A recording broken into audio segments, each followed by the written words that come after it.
Hello and welcome back to the channel. This is SCC, and we've just seen the end of the Melbourne Richmond game for our Wednesday night, the first game of round 7, and quite a good one for those who jumped on the VC of Max score, and you'd be very happy with that score. Did flag, I was a little bit worried with them putting the two rucks in, but it looked like in the end that Naismith didn't really get a huge amount of ruck time, and they just ran with Nank against him most of the night. And Maxi went huge. I said I was going to VC him anyway because I just like watching him. He's just so good, and he could be the top player this year the way he's going for Supercoach. And you'd be very happy with the 162. Lock it away now, and a little bit more easy for the rest of the weekend. You can just take a breath and watch the footy easy and not have to worry about getting your captain right, which I was a little bit worried might have to happen, but no, Maxi pulled through for us, kicked a goal off a snap. When he gets a goal off a snap, it's going to be a good game because normally he will spray them. He did that so much last year. But today it all clicked for him, and Demons were dominant in the second half. I think even before that, I think it was more the Demons' mistakes that were keeping Richmond in it. And then once they cleaned up on that, they just, I don't know if it was fitter or just, a little bit cleaner, and really taking the chances when they presented themselves, where I think Richmond led us to go by. Maxi went 162. The two backliners in Lever and May just cleaned up everything there. May was a cheapish Supercoach player this week. I think he was like 490. Let's have a look at that actually. Steve May, yeah, 405. So was kind of an option that you could have looked at. 116, so he's going to make money now. And he was cleaning up everything there. Not sure about his kick-in numbers, but him and Lever had a very good run tonight. Daniel Turner's an interesting one. Kicked a few goals, looked pretty dangerous for Melbourne, got on to the end of it and, took his chance and played really well. Petrarca probably a bit lucky to get to 93, to be honest. Kicked a late goal, which probably gave him, the game was over, but probably gave him 7 or 8 points. But the really frustrating here for me anyway was Howes.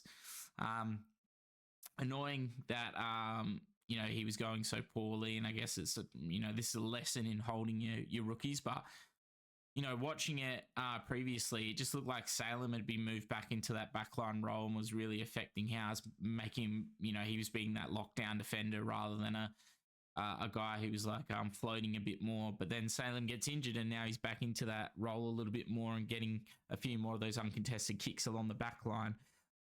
Which was really frustrating to see, but good for owners. That's 32%, I think, of the Supercoach teams still held on to House. So congratulations, because he looks like he's going to make a bit of money from here. Probably get to 300 plus, and you got a nice on-field score if you got him there, or if you were looping. Perfect night for you guys. Clary started off well, but faded out. So fitness seems to still be an issue for him, and I just don't think he's going to be an option this year, to be honest. He's going to fall even further, and probably one to look at next year, because he'll be a value option next year, assuming he gets a full pre-season. Windsor was subbed, so you'd be a bit flat because he was looking quite good. He got that. Honestly, he got the late goal in the third quarter where he works back and got the cut off of Nank's kick. And you'd think maybe he'd be rewarded with a bit more time, but they decided to bring Laurie in, who was just everywhere. And it was probably unlucky for him that the last quarter was a bit of a nothing quarter, because he kicked 2 goals and only got a 19 for it. So I think his break even was like 20, 29 or something like that as well. So he could go down money, but he does look like he's getting more of a sub role. And that's about it for Melbourne's side. Richmond, so Nankervis, he's probably been a bit of a sleeper ruck, really. Like, I think if he played that first game, I think he's been averaging quite well, 105 plus, on the same probably level as Grundy and Marshall and the like. Not really anyone's favourite, because he has, had some injury issues the past, and he's also kind of in that weird price range. But if he went and anchored something different, possibly you wouldn't be too mad with how he's been scoring. I don't think. I think that's right. I think he's been going pretty well. Let's have a look at that. Nanker, this.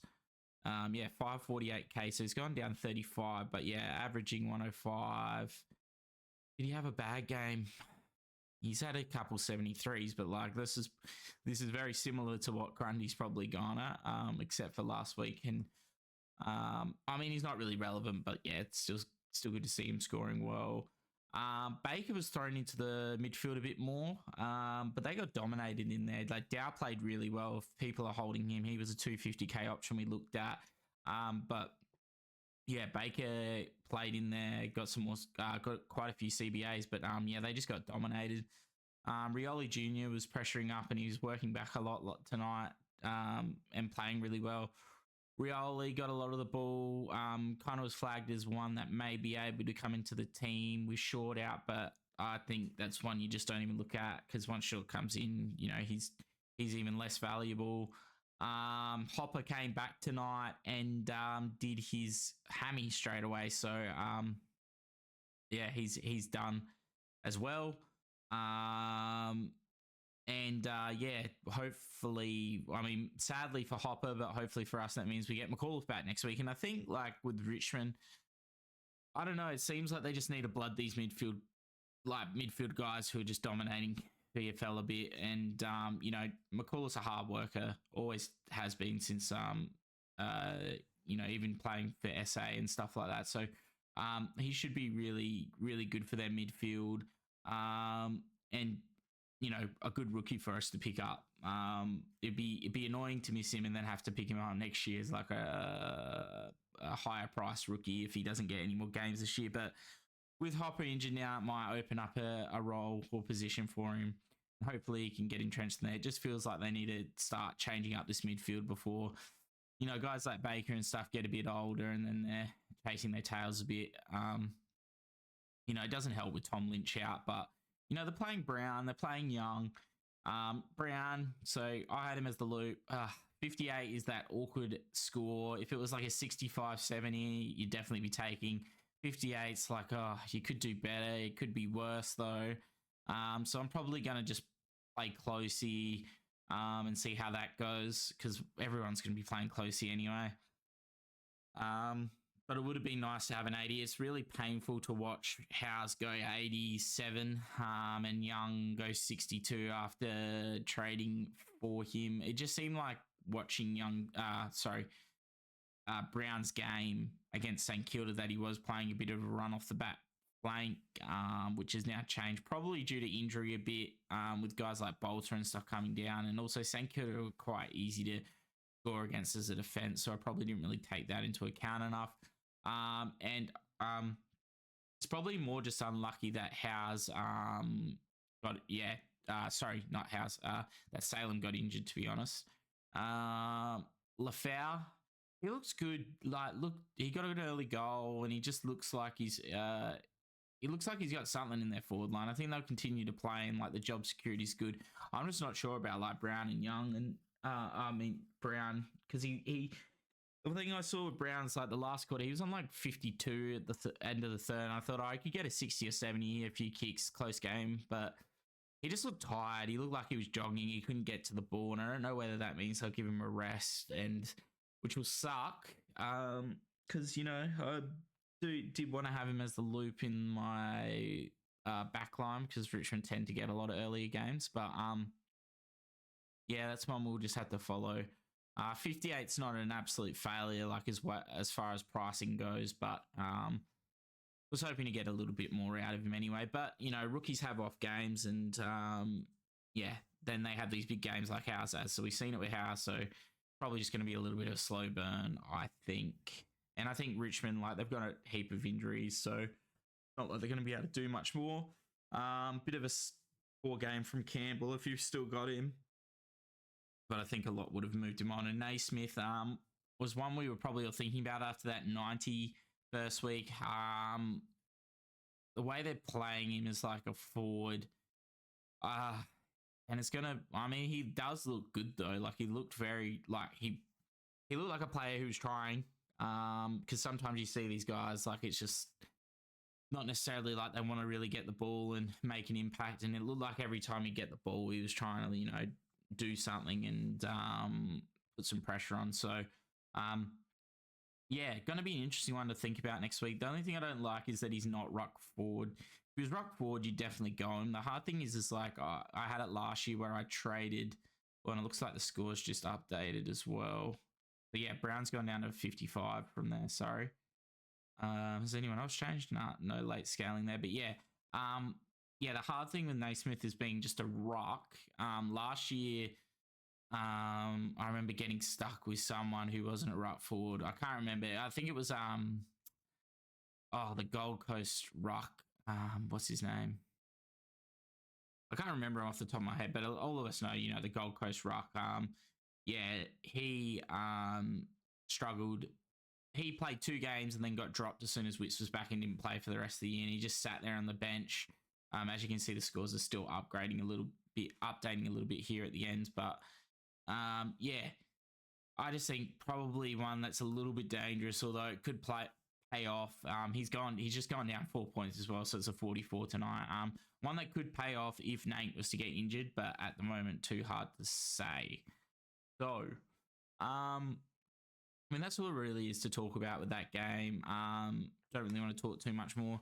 I'm still trying to figure out what I'm going to do with this last rookie trade if I do it, because now with McAuliffe probably getting a game next week with that Hopper injury, it kind of leaves me with a bit of, a bit of incentive to leave to next week. Save the boost and maybe use it next week. Keep Ambrosio for one more and see what he can do. The teams aren't fully named yet. You can see a few names are green here. But yeah, really happy with the Gorn VC. You can lock that one away.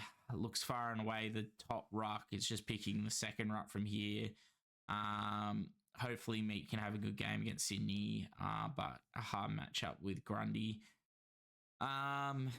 Yeah. The only hard thing here is whether or not to keep Sanders. That's probably one I'm struggling with, considering, if he plays, he's probably going to score well, but he's got a high break even. So then when do we move him on after that?